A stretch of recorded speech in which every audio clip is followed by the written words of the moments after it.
Late summer, early autumn, I don't know which it is. Well, let's say late summer, it makes us feel better, doesn't it?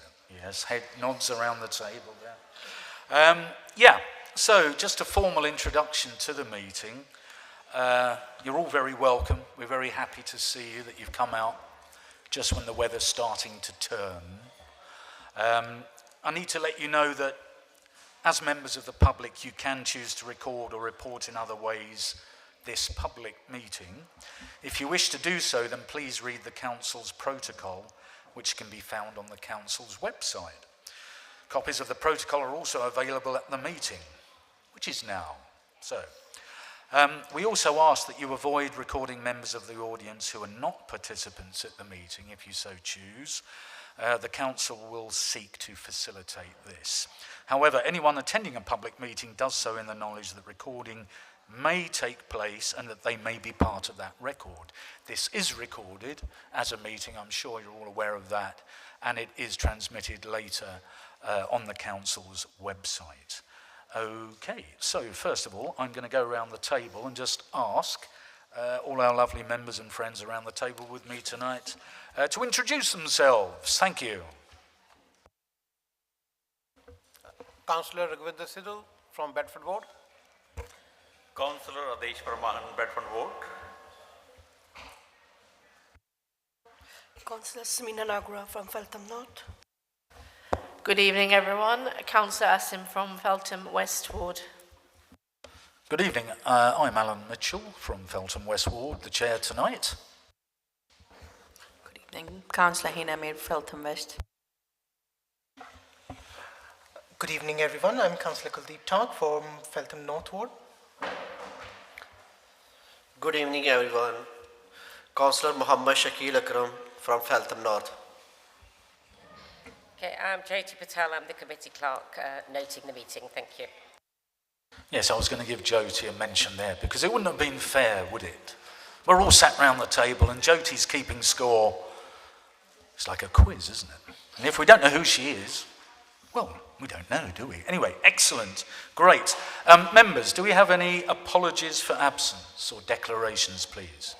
Apologies for absence from Councillor Lilybath for lateness. Anything else? Anyone else? No. Right. So we're going to move on to announcements. I'll ask members if they have any announcements they'd like to make, if they'd like to raise their hands. Any members with an announcement? Okay, in which case I'll announce a couple of things. Last Friday we had the opening. I'm sure some of you were here. I think Tony was here. Mac was there. I recognise faces. Obviously Will was there. We had the opening of the Feltham Green Eco Cabin and the Freddie Mercury Memorial Garden. And we were very lucky to have Sir Brian May and his wife Anita Thompson, former star of EastEnders, who came along. And it was an absolutely wonderful day for the community. We owe the Friends of Feltham Green and our community champions like Angela Parton a great deal. And when I saw everyone there on Friday, I thought it gives the lie to the line, you know, it's not worth pursuing. I remember the first meeting 10 years ago at the council when we first discussed a community facility on Feltham Green, and there we are 10 years later. And it happened. So it was a brilliant, brilliant achievement, and there's more to come. So let's speak up, let's talk up our community. Feltham is a brilliant community. It's got brilliant people in it. They need to be heard, and we need to do more to make sure that's the view that gets across. Okay? There is the parks consultation, which Emily has asked me to remind everyone, which is coming to a close soon.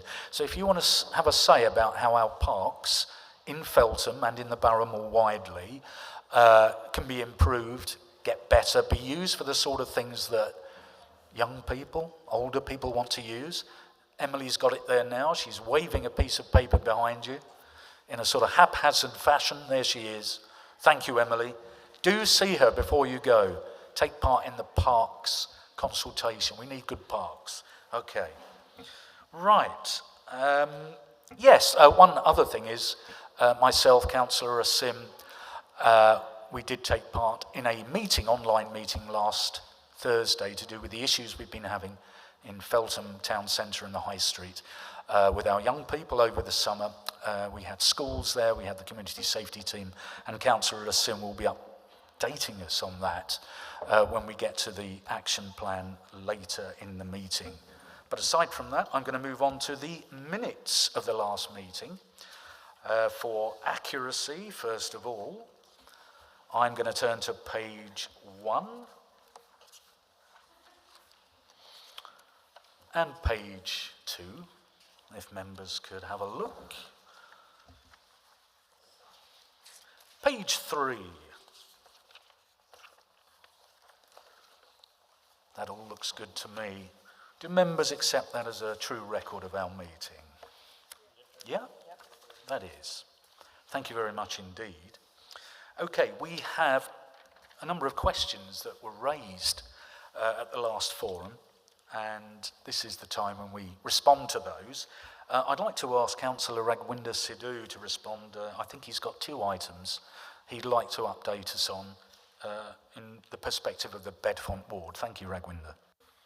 Thank you, Chair. So we had lots of complaints regarding e-bikes from last couple of years, and the update is that the e-bikes, the Lime bikes, has been taken off by the council. So instead of Lime bikes, now the council is dealing with 2 other operators. One is Forest and one is VOI, which are comparatively better arrangements and better service provider. And like from this August 2025 till date, so we have seen so many good changes by these 2 service providers. So, but like I asked residents if they feel there should be any changes or something better can be done, so they can contact the local councillors. And the second update is regarding the Bedfont High Street parking situation. So we have an update that like for the bollards to be put on, the design has been finalized and more work is to be done in next couple of months. Hopefully we will have a bollards put in by end of this year. Thank you, Ragwinder. And I think a lot of us will be relieved that we no longer hear the clicking of those Lime bikes. It's certainly been more successful in my experience. In Lower Feltham, we've got parking bays which are being properly used. There's one particular one on the Chertsey Road which has been overused, but hopefully that's been sorted now. But it is a relief, and it shows that where the public do speak out and work with the council, we can actually make the changes that are necessary. And I think it was a no-brainer in the end on that. Will, can I ask you to keep your question to the bit which is coming very shortly? Thank you. Any other matters arising? I'm looking around the table. Anyone? Members? Oh, yes. I've got one. Yes. George Cover, who can't be with us tonight, he's gone on holiday. Lucky George. He raised the issue about the short green light timing and red light jumping at Minimax at the crossroads up on the Staines Road there where it joins Fags Road, isn't it?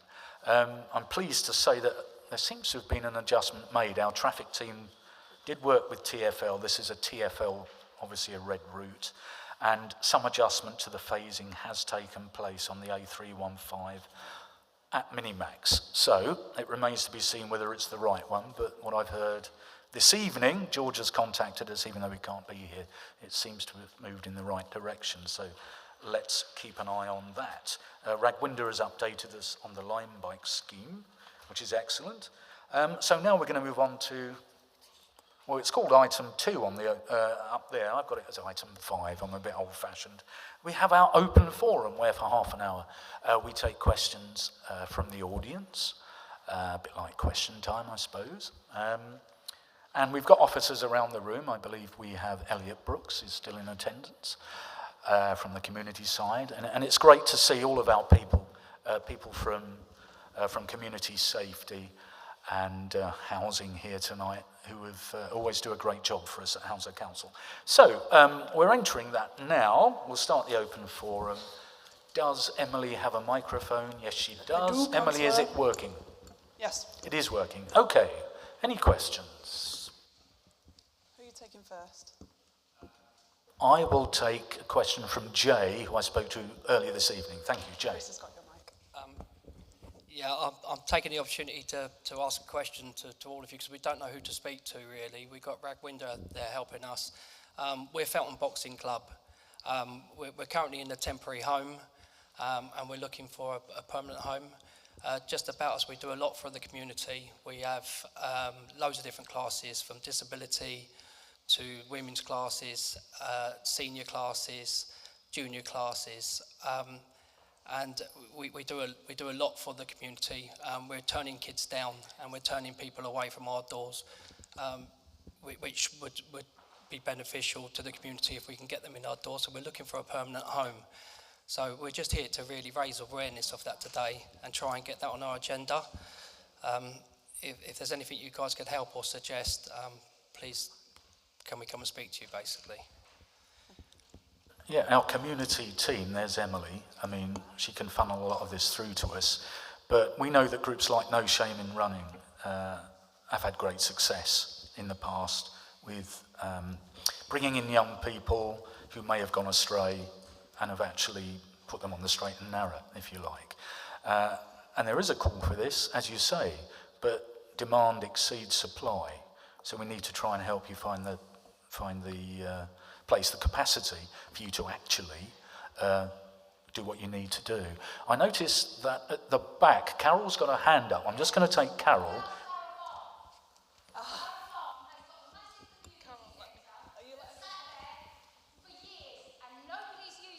Why isn't it being used? That's a good point, yes. Yes, we need more people using it. It's taken a long time to get it. Okay. Thanks, Carol. Thanks very much indeed. That's an obvious one. Can I ask Kuldeep and colleagues there to make a note of that, to see what the possibility we can do at Sparrow Farm. Councillor Lily Bath. Yeah, thank you. Myself, Councillor Ragwinder Sidhu, actually met with the Feltham Boxing Club on Saturday, and it was really good to hear all the stuff that you do, and I think we absolutely support the stuff that is going on in terms of helping young people, so that's never an issue for us. We completely value it. We did speak to you about trying to support you in finding premises, but obviously it is a challenge. But what we said that we'd like to do is to connect you to various people that can sort of at least give you some sort of pointers in the right direction. So I'm pleased that you've come here. I think that's really good that you have done, and I think you're sort of making, you're sort of raising awareness about what you do as well, and I think that's really important. But if we can sort of try and connect you with the right people, obviously we can't wave a magic wand. We know we've discussed that, didn't we? It's quite difficult because I think the sort of space that you're looking for is really for your own particular sort of use, where you can actually have exclusive use of it, and I think that's always a challenge. But we're more than happy to sort of try and sort of connect you with the right people, and sort of do a little piece of work around that. But I wanted to sort of stress again how good the work is that you do, and I know you spoke to us at length, but we didn't actually realise the number of classes that you do, and your reach is quite wide, isn't it? So thank you for doing that. I don't know if Councillor Sidhu wants to add anything now. Thank you, Lily.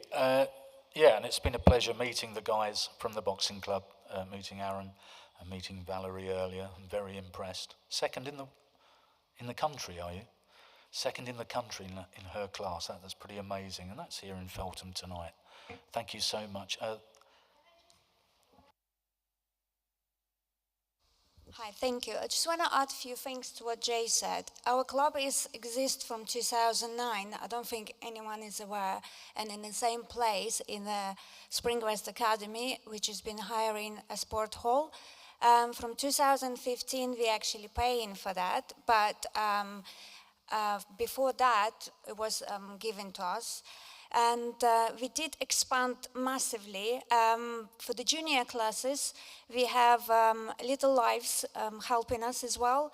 For the latest one, we had a grant from the National Lottery for the women who is in abusive domestic abuse, and we got the grant, which we actually were able to help and run the class, which it's made it a big deal because it's created amazing community within the women and girls. It's involved from basically 16 to 80 years old who come into us. Also, the senior and professional ones who compete. We have a lot of boxers who compete now, not worldwide, maybe one day, but nationally as well, and they becoming more aware of us. Also, I would like to say that our club was participating in England boxing program, with England boxing program, which was fighting against criminality against within the youth with the knives and against all the, like, have to say, before they go to prison. And by participating in this workshop, we actually secured for the England boxing 1.7 million funding, which is going to be running for 2 years now. And if we would actually get the club, it would be amazing because we would participate a bit more in that. We could actually help as well those kids. I must admit, I'd heard of you, but I didn't know the extent to which you did until we met earlier this evening and what you've told us this evening. That really is quite remarkable, and another example of what happens in our town here that is so good.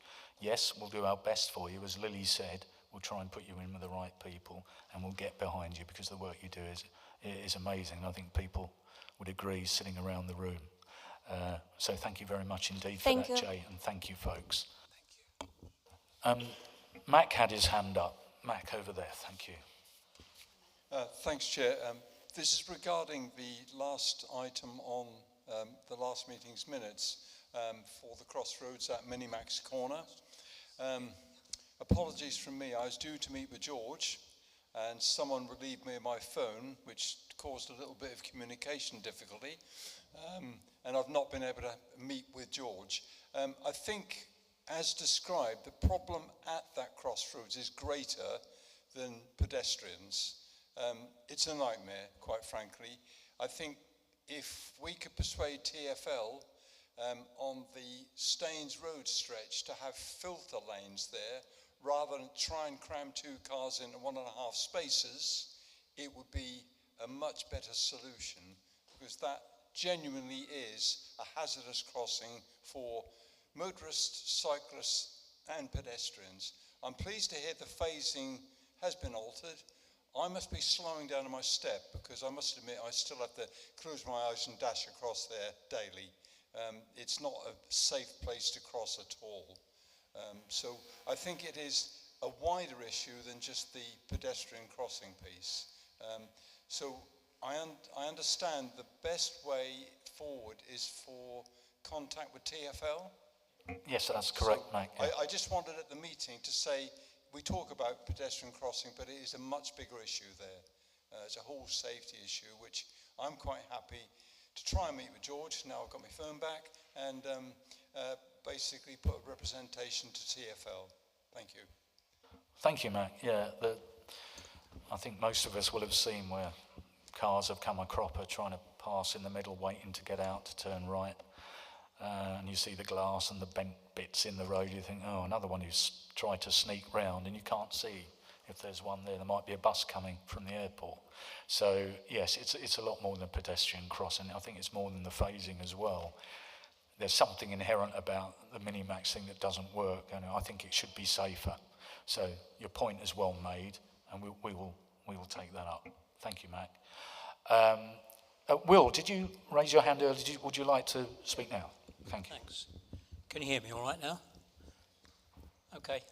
I just had a quick point to raise about the replacement bikes, electric bikes, because I understood that the new supplier was going to be able to provide a service which got rid of the problem of bikes being left lying around on the streets. That was the main complaint about the green bikes.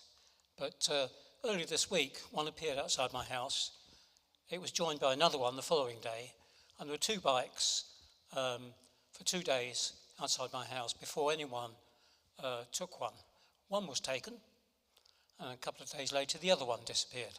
So I'd like to know how this is being followed up by the council and what kind of latitude the bike supplier has in clearing the unwanted bikes off the street, because it still remains a hazard for people. I've got another point to raise, but do you want to answer that one first? Yes, the difference between new provider and Lime Bike is this is very hard to unlock it. So they're comparatively more, like it will be very difficult to hack them. So whoever take this bike is made sure they put them in a bay, in the parking base. There will be some probably teething problem here and there, but comparatively this service provider got more technology which is better than the Lime Bike. So that removes half the problem, in other words, because Yes. it prevents the young lads from picking on the bike and taking it wherever they want. Yes.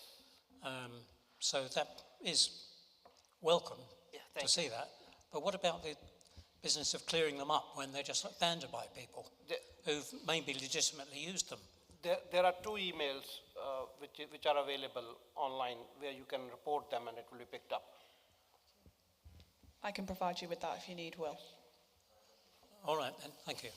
The other point I'd raise is that myself and David Meads run the Grosvenor Park Residents Group, and it encompasses the whole of the Grosvenor Park estate, not just our little bits.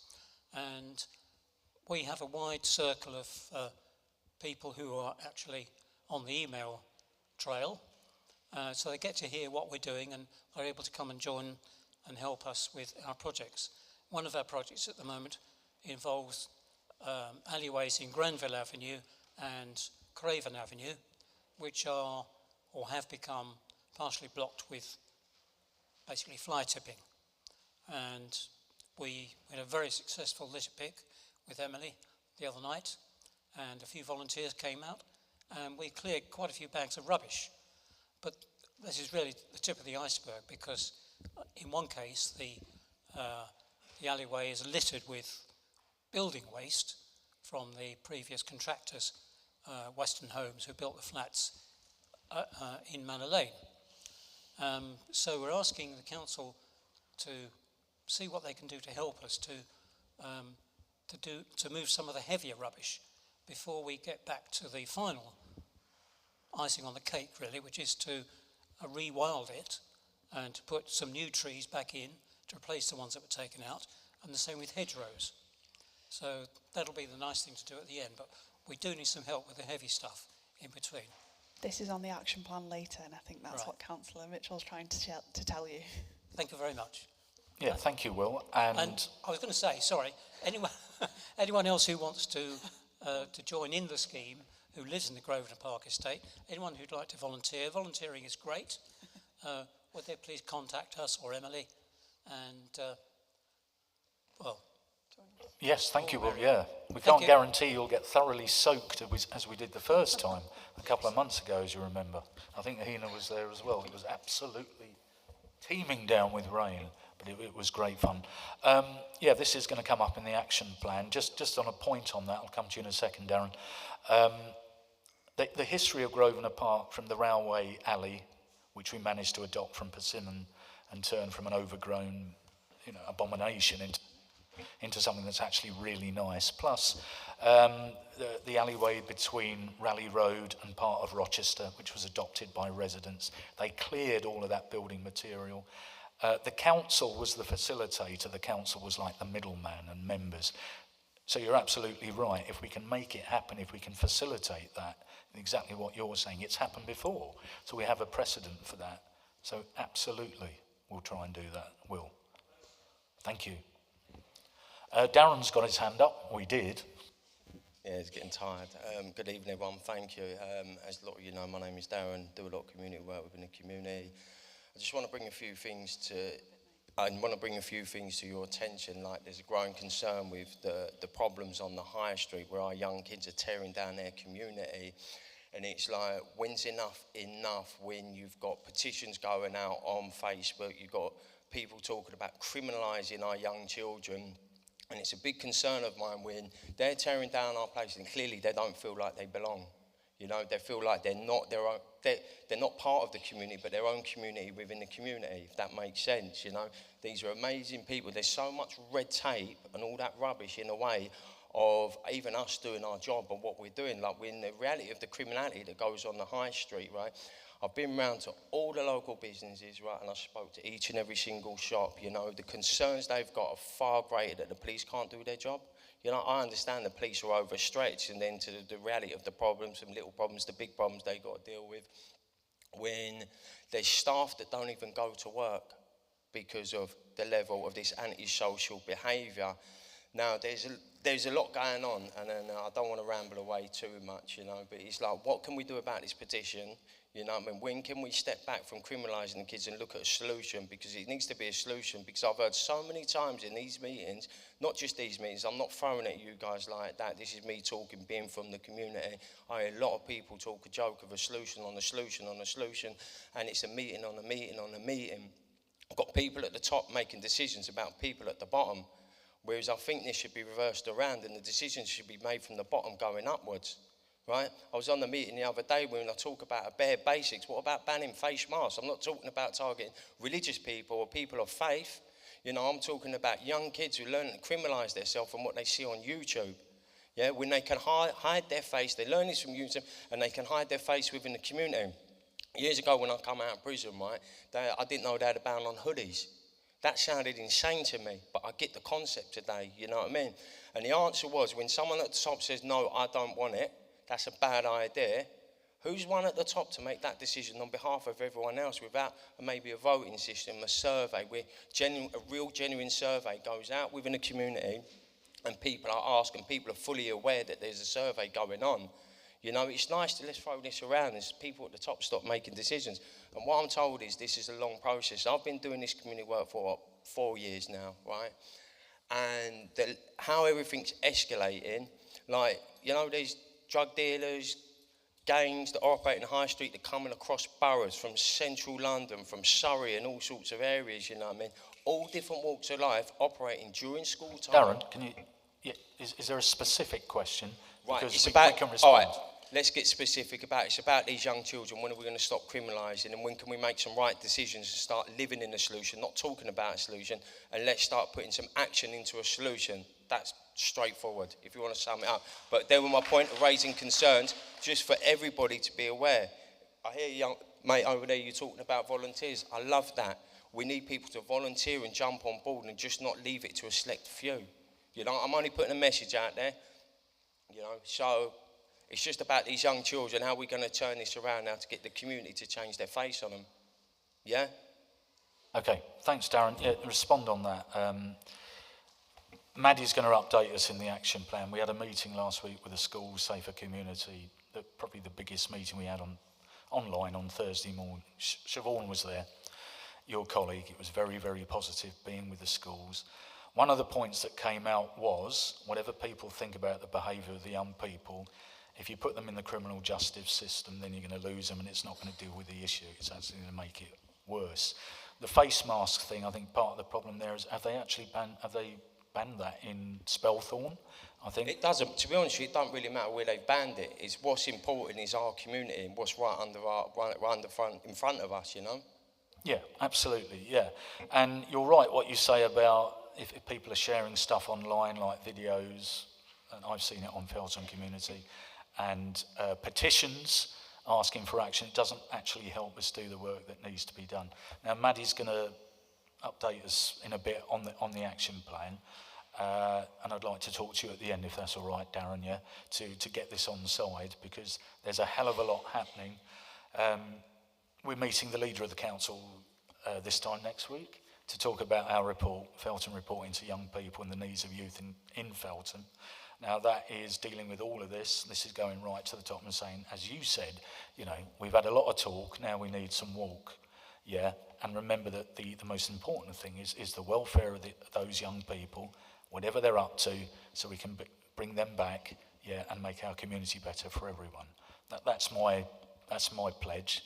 As you know, we've known each other a few years, so that's what we're going to do next week. And Maddie, as I say, will update us on the meeting we had last Thursday, which Siobhan was in.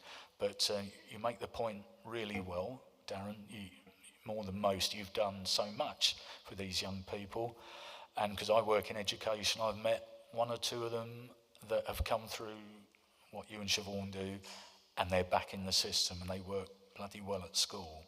I'm not going to mention any names, obviously, so I've seen it work. So you have my pledge that that's what we'll do, mate. Thank you. I just want to share one more thing from the boxing club as well. Like, same thing, we've tried to partner up before, right? And it's space is the big key problem. I know there's talks at the minute opening up to another space at Belvedere House. When council fund money for projects, but it doesn't fund for rent, you know, so we're trying to bypass that, you know what I mean? So that's another barrier that's in the way of us providing that solution for the young people and the community and the parents that need it. You know? Yeah, renting, leasing, that's another issue with the old youth club space on the end of Belvedere House, which is something we're going to raise with the leader next week. It came out of the meeting on Thursday, and Maddie will mention it shortly. But Jay, you wanted to come back briefly.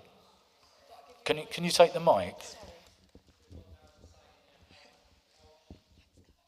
Just wanted to make a point out, the issue that we're raising today, that we haven't got a home and getting kids off the streets and stuff like that, you know, we're part of the solution here, guys, as well. You know, we have kids that have turned their lives around by coming to the boxing gym, having a purpose, having a sense of community, and having a club. If you ever get time, Aaron he had a bit of a different journey a while back, and all he thinks about is boxing now and being part of the club. He's even sat here today with us. So if you get a chance, have a chat with him. But it was just interesting how it tied in with Darren being there here today as well. Thank you, Jay. Yeah, I thought exactly the same thing. Thank you. Yeah, both. Yeah, beyond that. I'm looking around the room. A lady has her hand up at the back. I meant to say, when you speak, would you mind giving your name? Oh, my name is Anne. I'm the founder of Shan Charity UK. I have a food bank in Central Parade, number 19 Central Parade. We run a food bank there since 2020. So what happened now, I'm facing some challenges because on Tuesday, it will be the last day for me to move from that premises. And that is the place I'm running since 5 years. I've been running that place. But now they said on Tuesday is the last day for me to move to another place, and I don't have other place. But unfortunately for me now, last week, and I was seeing the challenge was 2 months when the agent who is now taking over to say I have to move, and it gives me some depressed, so I have to be looking around. And I find another premises around the Center Paris, number 97, is also free. For 5 years, they are more than 10 years, they have not been using that place. So they now open it for me. I look at it, I say, well, since I don't have option place to move on, they now said I have to take it as a business rate, maybe £10,000. So I'm pleading for community to support me to make sure that that project continue, because when we don't have those such projects in the community, if it is just only for business, there will be challenge in the community. Please, I'm moving to number 6, but it's going to take about a month to do the project, because it's going to cost me almost 20,000 to run it. Please, I need all your support. Please. Thank you, Anne. Thank you. Thank you very much indeed. I know a lot about that this is going on behind the scenes. I know you've received a lot of support from different parts of the council, and different premises have been looked at and different things like that. I'd ask that we actually look at that outside of this meeting, because I know a lot of things are happening, and I know, Anne, you've done a terrific job. You're a wonderful character, and you work so hard for ordinary people. Would any of the Feltham North members like to come in on that? Kuldeep, who's one of your councillors, will come in. Kuldeep Tak. Thank you. Thank you, Chair. And as I understand, you had a meeting with Ania this morning, and she had suggested the PASA court as a temporary base, and you're working on the logistics with Ania, so I hope it'll be resolved soon. And I've also had correspondence from Pauline Elgrew, which came through just before the meeting, which sort of backs up what Kuldeep's saying. So Anne, if we could take that outside the meeting, that would be... Oh, again, I've turned myself off. Never mind. Thank you, Anne. Thank you very much indeed. Any more hands going up? Oh, there's a hand coming. I think, who's that over there? It's Louis, yes, from Berberis House. Hi, Louis. Yes, you got my name right. My name's Louis. I'm the chairman from Berberis House. It's kind of linking in from what Darren says, but I don't want to repeat what he said. It's basically it's relating to the petition as well. Just so Darren knows, I'm just following on from his question here, is that I'm from Berberis House. I'm the chairman there, and I'm following on from your questions, is there doesn't seem to be much information shared within the community about what's actually happening from the council's bed. I spoke to the community safety team, I've spoken to the police, but I don't know what plans the council has that it could put into place, or just let the community know. If you've probably seen the petition, it's basically asking, we've got all of these issues happening, please help us, but you're not telling... There's nothing going out there saying what meetings can people attend. Is there like the safer neighbourhoods panels or community things? Something people can raise their voice and say what's actually going on, how they can do it. One of the things that was suggested is having a more centralised neighbourhood watch where we're all linking with our blocks of flats and the community and the residents, so that we can actually communicate and find out what's actually going, what's actually being done. We know they're coming from other boroughs as well, but we don't see much joint up working and seeing what can be done. So that's my question here, from the council's perspective, what are you also doing about it? Thanks, Louis. As I said, last Thursday morning we had an online meeting, Councillor Asim, myself, with Reach Academy, Spring West, our Safer Communities team are in there, Abdul Wahid was there, a whole range of people. And something that came out was there's so much good work going on, but who's joining up the bits? Who's putting the pieces of the jigsaw in together so we can actually do exactly what you're saying? Now, quite a few of the things you mentioned actually came up in this meeting, which again, Maddie's going to update the meeting with when we get to the action plan. But you're absolutely right.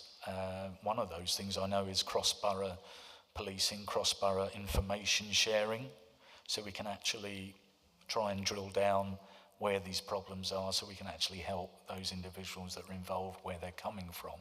So it's intelligence in that sense. And then, when we do that, we can then advise people like Berberis House or the block where I live in the town centre.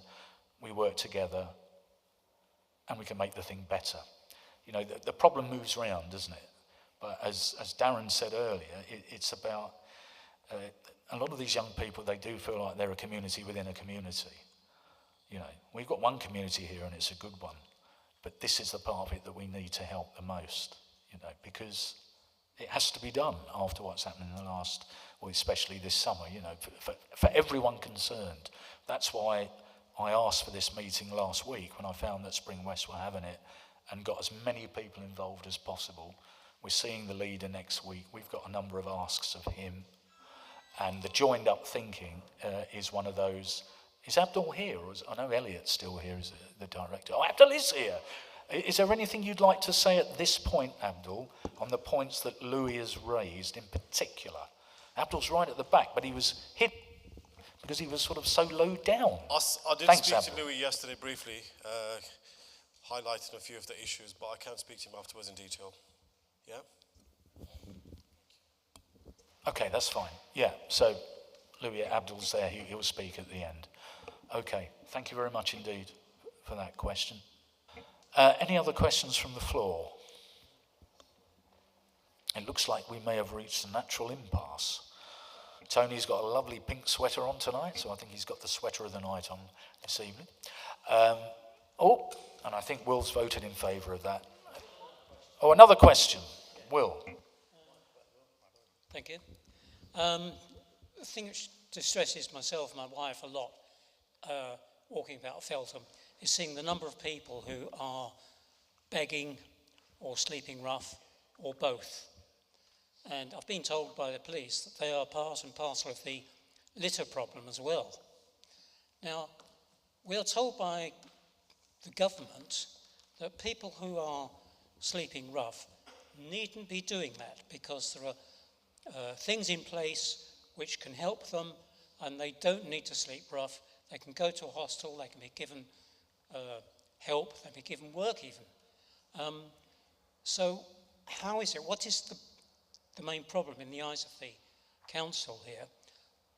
What is stopping that from being brought about, from these people actually being helped and taken off the street, frankly? It's a question I've often asked. I know we're doing stuff, but Ragwinder held this portfolio, so I'll ask him to come in. Thank you, Chair. It's no longer my portfolio. It was, yes. So, Hounslow Central, Trinity Church in Hounslow High Street, they got available beds which are never filled. There's always spaces available there for rough sleepers. So people who are not cooperating with the council, they are the one who are around here in Feltham and Bedfont. It's like I have long outstanding problem outside Tesco. The gentleman, he don't want to cooperate, he don't want to go and engage with the council. So the problem is that we have spaces for rough sleepers. It's the non-cooperation with that particular person or people who are not cooperating with the council. That's the problem. And why do they beg? It's because that's against the law. And my wife is inclined to say, I'm going to tell them, you're breaking the law by begging. And I said, well, please don't do that, for obvious reasons. But what is it that we can do to help them not to have to beg or to persuade them not to? Just for the simple reason that you see somebody who looks perfectly healthy, and you think to yourself, why can't you get a job? And it's a simple human reaction that I think most of us have when we see these people. Only tonight, I came on the bus past the railway bridge, and there was a young man sitting there on the pavement. Earlier in the day, during the week, I've seen a young lady. If you don't mind, I think you've made the point. Okay. Lily would like to come in and answer on that point. Yeah. Yes, thank you. It's complicated. Thank you. Thank you, Chair. I mean, yeah, I think you hit the nail on the head. It is complicated. The council do have outreach teams within the homeless, within the housing section, and their role is to engage with people that are sleeping rough, to work with them, because sometimes people that are sleeping rough quite often have other problems as well. So it's not just because they might have health problems, they might have substance misuse. So it's about trying to support them with their other problems, as well as trying to help them into accommodation. Now, that isn't always easy, and sometimes you find that, as Councillor Sidhu said, some of these people won't engage for one reason or another. But my advice to you is, if you, as a resident, do see people that are sleeping rough, and we all will, I think, from time to time, unfortunately, you can report it, and we'll try and get an outreach team to engage with them. All you need to do is give the location and where they are, and someone will try and come out, and sometimes they move on, but someone will try and come out if it's persistently there at a certain time, and try and support them. But unfortunately, there isn't any sort of magic sort of solution, really. It is a really difficult one, and you do see it, not just here, but across the whole country. You do see people sleeping rough, and they often have other issues as well. And of course, there are sometimes people that are not necessarily sleeping rough, but just begging as well. So I think it's probably worth you trying to report it if you see there's a pattern, and see, you quite often you will find, sometimes I report things and you know, the rough sleepers are still there, and the feedback that I have had is that actually they're not willing to engage, or when we do, they've moved on somewhere else. So that's the reality of it. But I don't know if that helps, but do report it, and obviously let your local councillors know of it as well. Yeah, the problem is with any individual, there's multi-layers going on there. They may seem healthy and alert, but as Lily suggested, there could be substance abuse, there could be mental health issues, a whole layer, there's many layers. And if you haven't got anywhere to live, then you don't sort of exist in some people's eyes. So you have to see it on that level, I guess. Okay, I'm going to take one more question. The gentleman had his hand up here. Do you still have a question, sir? There's a microphone coming. Could you say who you are when you get it? Thank you. My name is Alfred Officer, as in officer and a gentleman, when I remember. Yeah. And I'm a resident. Unfortunately, we have been victims, that's my wife and I, victims of a burglary. Our home was entered and ransacked and things taken. Out of our relationship with neighbors, they have come forward to encourage us, etc., and reveal the extent of burglaries in the area. And it's deeply distressing, naturally, but it does appear that the policing is not having the desired effect. And I'm not quite sure as to whether it's the quality of policing or the strategy or whatever it is, but the net results seem to be that there are a considerable number of burglaries within the area. Is the council satisfied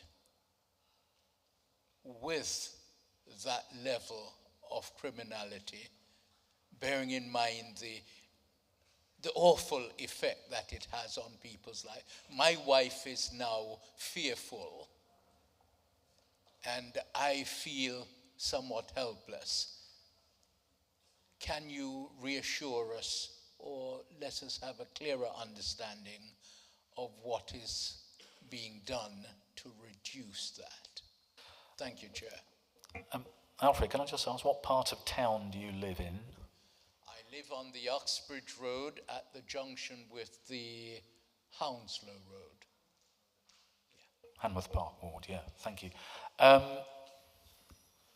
down on the Hamilton estate. Emily has her hand up. I think Emily is going to make an intervention here. Thank you.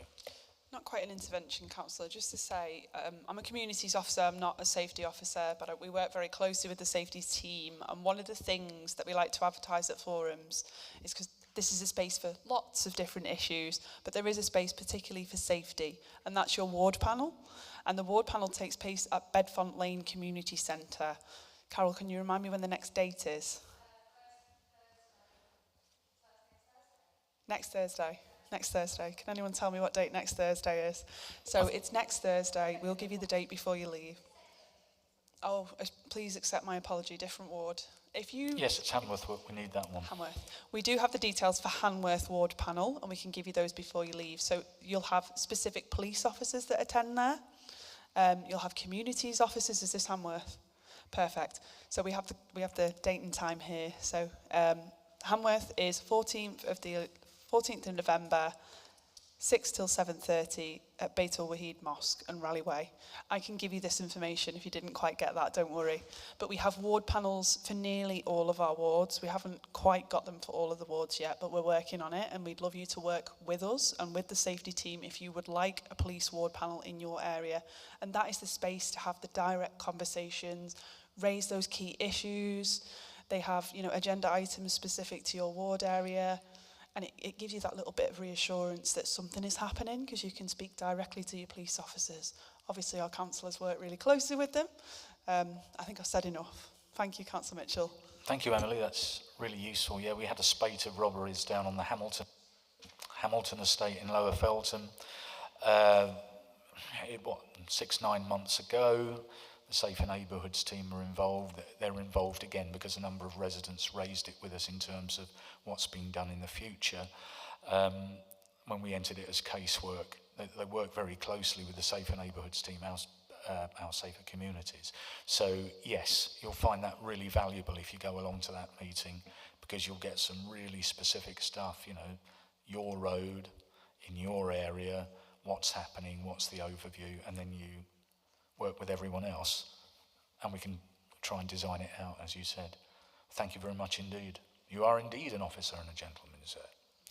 Right, we are now going to move on to what it says on my script here is item 6, which is our community item. Now, very pleased to welcome someone who is, we spoke about community champions earlier, but I've known this lady for about 15 years, I think, and I've never seen her anything other than positive, full of energy, and she's often lifted my spirits when they needed lifting. It's Jenny Tweedy. A lot of you will know Jenny. She's here to speak about Feltham Voices, which she and Mac have been involved with, and their programme, and their Civic Pride, and their programme which they're actually about to launch, which is the Big Community Clear, which is brilliant. So I'll hand over to Jenny. Thank you, Chair. So my name's Jenny Tweedy. I work for the Reach Foundation, and I have been supporting some community members to think about how we can be more joined up and work together in Feltham. We want to think about, there's a few things we wanted to tackle and a few things that have been mentioned tonight, and that's joined up working, especially within the third sector and those organisations that are doing stuff out there in Feltham. Community spaces.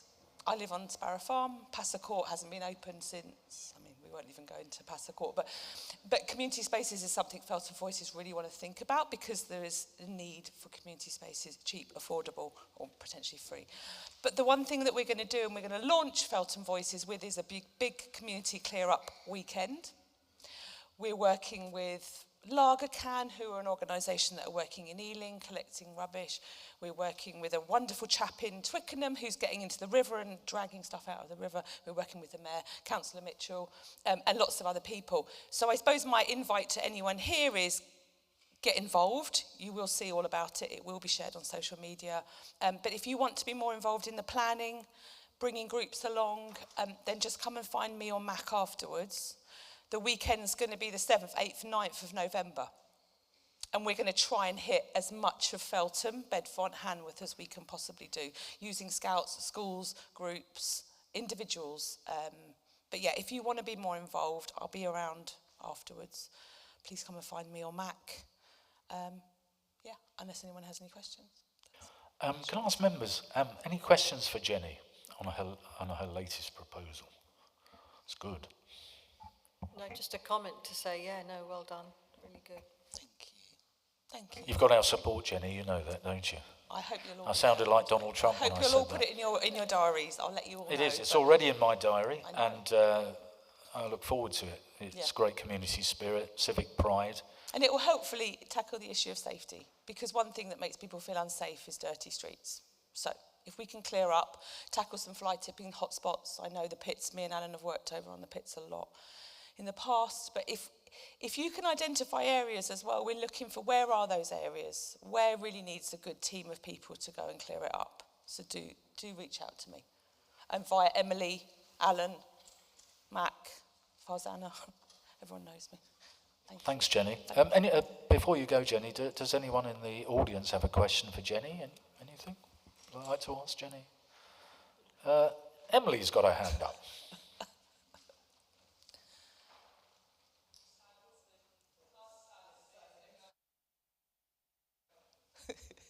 That's how to silence you. Am I on? Oh, silenced. No, I'm joking. Those that know me know that my job is to support the community, but it's also my passion, and I cannot say enough how much we want this to work for Feltham. So, you know, Will accounts for, we went on a litter pick the other day, and it was a really good way to like have a conversation pick some litter, go about, talk about what's going on in your area. Before you know it, you've met your neighbour, you've spoken to someone's dog, you know what's going on down the road, and you're finding out about what's going on in your area. So, you know, even if you're just walking along and not picking up litter, like we're encouraging anyone and everyone to come along, because we really want to bring people together in Bedfont, Feltham and Hanworth. We'll mention this at the other forum as well. So please let people know if you're a group or an organisation and you want to get the word out about your organisation and you just don't want to litter pick, but you want to come out and say something, just come along, just try it. We'll be there. We're really friendly. So yeah. Thank you. Thank you so much, Jenny. Thank you. Thanks, Jenny. Give Jenny a round of applause. Oh, don't. She's wonderful. And give Emily a round of applause, because she's wonderful too, our community officer here. She does so much for us. We're very, very lucky. Okay, folks, we're going to move on to the next item, which is our action plan, which is whereby important things in our wards, which can be raised by residents or members or both. We basically have members take ownership of particular issues and pursue them, hopefully, to a successful conclusion. So I'm going to start off with the Feltham West team. As Will was mentioning earlier, adding to the action plan for Feltham West, we have the Grosvenor Park Residents Association and the cleanups. Basically, over at, as Will was telling us, over at Craven Avenue, rear of that, there is one of these, what we sort of call privately unadopted alleyways. Now, Grosvenor Park's full of them. Some of them were adopted by residents. I mentioned Raleigh Road and Rochester Avenue, and they turned it into a little sort of urban oasis. And of course, we've been able to adopt as a council the hideous alleyway that used to be by the railway line. It's now lit, it's tarmacked, it's surfaced, it's safe, it's clean. So it's a great thing to do, because it means people take ownership of their area. It means they come together, they get to know each other, and they make the area safer, because they're all communicating, they're all working together on shared objectives. I'm just going to read a little bit what we've got here.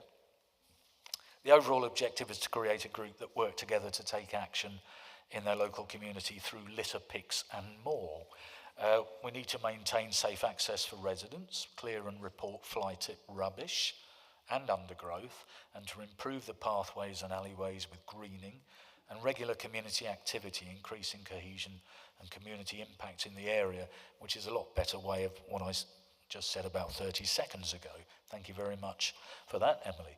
Of course, over the summer months, the group have met with councillors. We met with Will in the most awful weather the first time, if you recall. We've had a ward walk. We understand the issues, because the alleyways are mixed ownership, what we call private unadopted, like the land covenant of Persimmon Homes.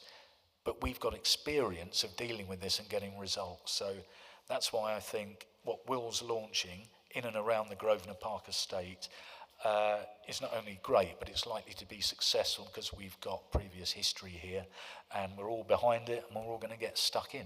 So that's really good. As Will said, 5 bags of litter you cleared the other day, was it? Just 7. That's inflation. I've got 5 at 7 already. Excellent. You know, and as Emily was saying, people chat, people laugh, they have a good time, and they get together. And when you have that sort of involvement, you also spread information and you share intelligence, you share what's going on, and it just makes us closer together as a community. So, yeah, we're adding the Grosvenor Park Residents Association, not just for the alleyways in and around the estate, but also the one where we had the issue with Western Homes, which is part of a long-term plan to try and get the council behind you to clear what's there and to try and get it re-greened and treed.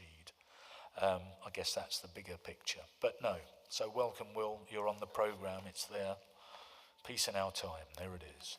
Okay. I'm now going to hand over to Councillor Madeira Sim, who will update us on Feltham High Street and the issues in the High Street Town Centre. Thanks. Thank you very much, Chair.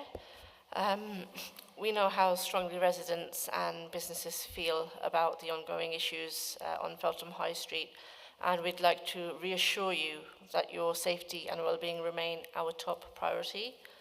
To address these concerns, a robust multi-agency collaboration is underway. It's the first time something like this has happened. Weekly meetings are conducted to bring together schools, police, council teams, community organisations and businesses to help share intelligence and provide targeted support to where it's needed to help the issues regarding antisocial behaviour with young people. In addition to this, our outreach workers also engage on the high street every day to help build trust and tackle issues as they arise. Over the summer, we saw a slight increase in antisocial behaviour because kids were off school.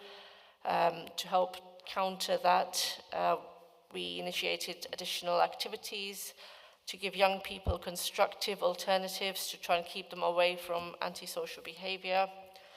We've managed to collect data that suggests young people between the ages of 11 and 14 are the main focus group. A lot of these children also come in from neighbouring boroughs such as Feltham, Surrey and Kingston. So we are conducting what is known as a cross-borough coordination to manage the crossover, which helps data being shared with police and all the other stakeholders. Families are also being supported with parenting programs like Surviving Your Adolescence. Schools also collaborating with parents and the police. They've also raised concerns that excluding young people into the community without support can have further detrimental effects. So these cross-school meetings will now help try and close this gap. In addition to this, we are also we're also enhancing our CCTV monitoring. It's been expanded and incidents are now being directly reported and coordinated with the police.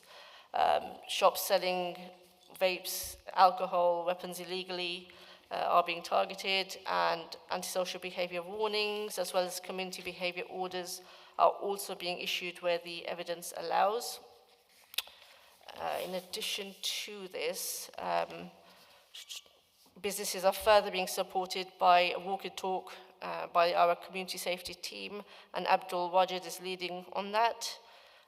In addition to what's already happening, Councillor Mitchell and myself, we held a meeting on the 18th of September to discuss a Feltham High Street strategy meeting. In addition to ourselves, there were school representatives, youth services. We also had the director of adolescent services for the first time, police, community groups. And, you know, one thing that was prevalent in that meeting was the lack of communication between residents, groups, and the council. That's something we've taken on board. We will actually incorporate that into our next steps as we go forward. We need stronger and faster action, and that was unanimously echoed between all our stakeholders. Next steps, we basically suggested we need to have bi-weekly cross-school and community safety meetings, which will be led by the police and liaison officers, to strengthen information sharing and to also raise awareness across the board about the needs of young people and how we can address them better. Councillor Mitchell will be investigating the reopening of Highfields Youth Centre. As you suggested earlier, we need facilities to try and incorporate the good work that our community is doing. We are aware that there are renting and financial issues with that, so Councillor Mitchell will hopefully investigate that and give us some feedback on that. We will continue to push for more visible enforcement and business support, including targeted walkabouts, especially on our high street. We will also be expanding our parent support groups to provide practical help without stigma, and things like Surviving Your Adolescent project is an integral part of this. As I said earlier, communicating with residents, that's something that we need to collectively improve on. The next strategy meeting will take place in December to follow on the previous meeting and provide further updates about the current progress. But in the meantime, Feltham West councillors will continue to work closely with residents, businesses, to ensure their voices are at the centre of this work. So please do feel free to approach us and raise any concerns that you have that may actually help towards the resolution of this. Chair, if there's anything you'd like to add to that? No, simply to say a lot of what Darren brought up and some other people have brought up this evening. You can hear there's a lot going on. We're going to give this one a hell of a push this autumn. We need to get it back to where it was, and we're all agreed. Representing this part of the town, it's where most of the issues are. So we're 100% focused on that. Hina would like to make an appeal. Thank you, Chair. We know that the community have some great ideas for projects and positive changes in Feltham West, from greening to litter picks to murals and eco cabin, just to name a few community initiatives. We know residents have projects and ideas they may want to share for support or a discussion, and our action plan doesn't always have to be community issues. Please let us know if you have any idea or an improvement you want to share for your area. We can discuss if it is fit for the action plan or find you support where we can as relevant and put you in the right direction. Please speak to your councillors, and we have community development team here as well, which are available after the meeting as well. You can have a word with them. Thank you.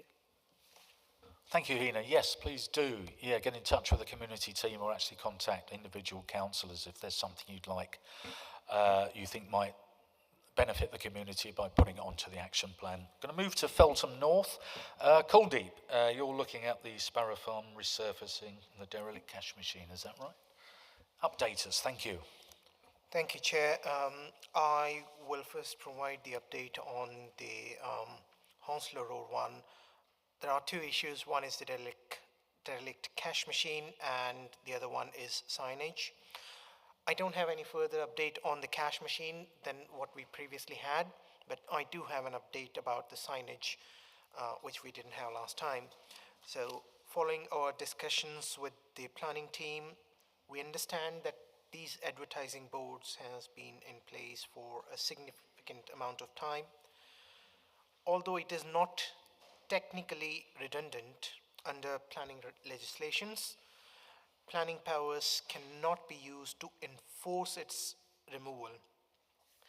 Now, planning previously contacted the owners of the signage called Global to request its removal, but unfortunately we received no response from them. Now, as the board is now considered redundant and it is located on council land, a removal can be arranged via council contractors. We have asked the planning team to provide a cost for removal, and they have confirmed that. Once costs are approved, they will proceed with arranging the removal through the contractors. Now, there's another item I have about the Sparrow Farm resurfacing. We had a smaller patch resurfaced in past. For the remaining ones, we're looking for the Department for Transport funding. The 2026-27 Department for Transport allocation is likely to be confirmed by Department for Transport to authorities across the country in the new year. Before then, and subject to the funding being made available, we can carry out the studies and assessment on the proposed list of highway section for the treatment. Once funding is confirmed, we'll be able to get estimates for the treatments which we wish to pursue and confirm schemes to begin after May 2026. Thank you, Chair. Thank you very much, Kuldeep. Shakil, you have something on Baber Bridge. Thank you. Thank you, Chair. I would like to update regarding the Baber Bridge project. It is a Stain Road. The Baber Bridge project remains in design stages. There will be the fuller update in earlier spring 2026. This will not be due for an update on the action plan until then. If the community and members would like any further information, please speak to local councillors who can connect you with the relevant traffic colleague supporting this scheme. Thank you. Thank you, Shakil. And Samina, a request for more action. Thanks, Chair. Points. Just 1 second. Good evening, everyone. We continue to ask the community to make suggestions for addition to the action plan. We know there are several great community projects that have happened in Feltham, like a cricket pitch installation to donkey woods improvements and more. We can't promise all suggestions will be suitable for the action plan, but we will always work with you and your ideas and support where we can. Please speak to us, your council or the community development team if you have any ideas you want to put forward. Thank you. Thank you, Samina. Ragwinder, on the Bedfont side, what do you have in the action plan to update us? Thank you. Thank you, Chair. So Bedfont High Street, I already updated before. The design has been assessed and it's near to be submission. So traffic told us that the scheme should be completed by end of this year. So this will hopefully support the recent continuing concern around the safety. So, but the problem is some of the land is private land, and it's very difficult to enforce council to issue the tickets while the cars are parked. But like if they are crossing illegally, so council can issue a ticket. So more patrolling around that area will be done in coming times. So, and second update was there's a petition for CCTV in Bedfont North Close. So the police and neighborhood safety team are working around there, and they are keeping a close eye on in that area. So at this stage, it is not the area where the CCTV cameras to be put on, because the incidents are not up to that level. So, but they are keeping a close eye on that area. Thank you. Thank you, Ragwinder. Lily, you have something for us. Thank you. Thank you, Chair. Yeah, I've got an update regarding Bedfont pits. Well, I don't really have an update, but I'll tell you where we are with it. So just to remind you, everyone, that Bedfont pits is a long-standing issue that we've been dealing with way before we became councillors, I think. So it's an area that it does not belong to the council, so it's an example of what you were talking earlier on, Alan. So it's currently in private ownership, which means that it's not always maintained, and it obviously attracts a lot of fly tipping and is an eyesore. So we have been working within the council to try and come up with not just a short-term solution, but a long-term solution to it. And when I reported back on this last area forum, I told you that was under some sort of transfer. I believe that is still going on. I don't have any timescales around that, but what I do know is it's quite a complex issue because it's surrounded by some roads and areas that are maintained and some that are not. So we're having lots of internal conversations, and I'm trying to push it as much as I can, and trying to really sort of try and get this, at least have some sort of firm, sort of robust plan in place, but it is a challenge. And in the meantime, if you can continue to raise any particular issues around fly tipping to us, to the Bedfont councillors, we're happy to sort of, put it forward. But the work sort of continues really in this area. But I just want to sort of assure everybody we're absolutely committed to try and find a solution to it. I know it's frustrating, but all the councillors are. Thanks. Thank you very much, Lily. Adesh, a request for action plan items, please. Thank you, Chair. We are seeking further items from the community for the Bedfont action plan. We knew across Bedfont there are projects and ideas that the community have, which could become items for the action plan, from greening projects to creation of community or residence group seeking funding for sports or leisure activities to benefit our young people. Your ideas are important to us, and we want to hear from you. Not everything will be suitable to be added to the action plan, but we will work with you to talk and support you to relevant team or service where we can. If anybody have any idea, please speak to me or our councillors or community development officers. Thank you. Thank you, Adesh. That is the point. Yes, please do. Us, the community development team, speak to us. If you think something's important that would benefit from being part of our action plan going forward, that would be fabulous. Okay. I think we've reached the point of the meeting where I have to ask, is there any other business? We've done rather well tonight. Any other business, any other announcements, forthcomings? Okay, in which case that leaves me to say that the date of the next meeting, surprisingly, it's not till after Christmas, which is on the 15th of January, which I believe is a Thursday. Thursday, the 15th of January 2026. So betwixt now and then, we'll all have had a very happy Christmas, hopefully, and I certainly hope Gillingham are still top of League Two, but they tend to let you down, as do Ipswich Town, not Norwich City. The Norwich City fans are in. So yeah, thank you all very much indeed for coming tonight, for being part of the community, for sharing with us what you do, and we're more than proud, and it's a pleasure to help you on your way. So thanks, Jay, and the Feltham Boxing Club. Thank you, Will. Thank you, Tony. Thank you, Anne. Thank you, Matt, and everybody else. So until next time, thank you, and good night.